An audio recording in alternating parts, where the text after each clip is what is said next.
imagine your life before the pandemic, a day in your life before the pandemic. No restrictions, no wearing a face mask, no physical distancing, no check-ins. You were free to go wherever and whenever, at any point in time. Now, that would be nicer, right? However, some of us have it worse than others. The pandemic has caused everyone to be affected in one way or another. Social pains and social issues have constantly been increased. Unemployment, financial literacy, mental health illnesses, and the list goes on and on. And I'm sure in one way or another, all of us have suffered from these social problems and issues.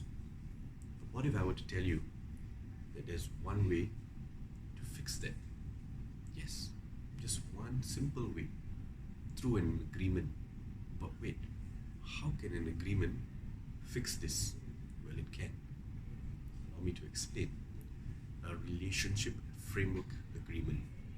Now, what does that entail? It entails an agreement between two parties, a federal government and NGOs and CSOs, advocating to address a social cause or issue. Things like unemployment,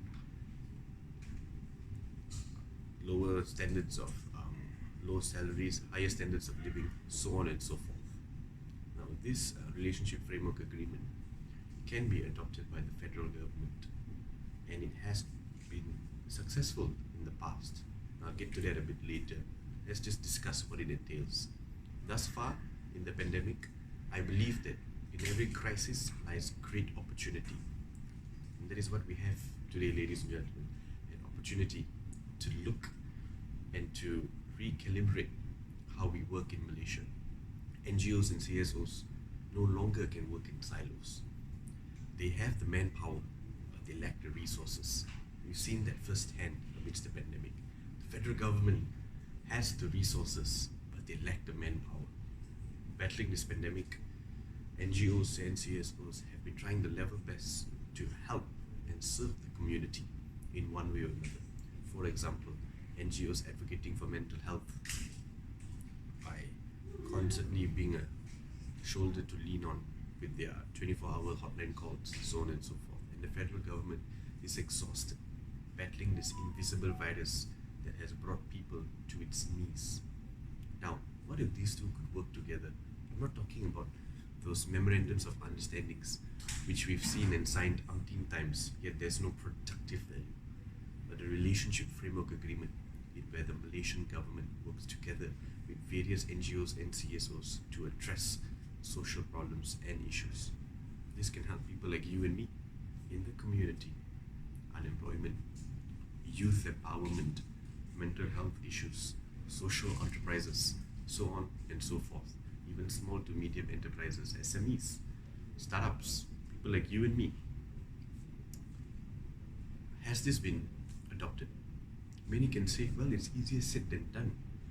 Well, to answer your question, it has been adopted in 1999 by the then New Zealand Clark government, and they actually introduced a time frame to test it out, a grace period, and it was proven to be successful.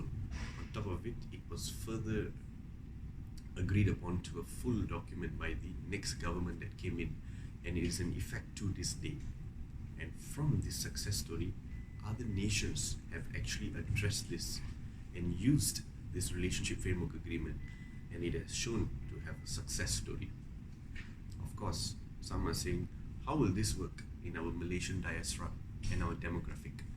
Well, the delivery of this relationship framework agreement is important. Are our ministers or deputy ministers, policymakers, stakeholders open to this, both in the official and unofficial capacity of making policies? Well, I would say, let's give it a shot. What do we have to lose here? We're balancing between idealism and realism here. I've presented this to someone in the Malaysian cabinet in a ministerial position, and they seem keen on it. However, this person did let me know that it is up to the young people, because if not now, then when? The youths of today are leaders of tomorrow.